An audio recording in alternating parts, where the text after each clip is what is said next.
Wey'ngane zakwethu kusihlwa la ngikuphathele iy'ndaba ezibuhlungu ey'nyandisa igazi.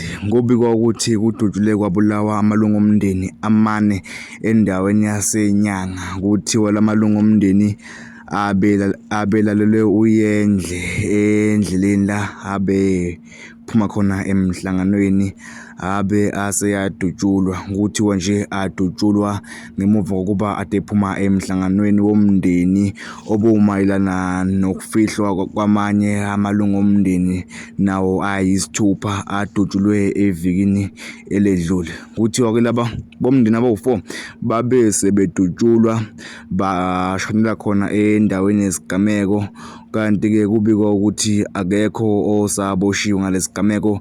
Kuthiwa amaphoyisa asaphenya ngalolu daba.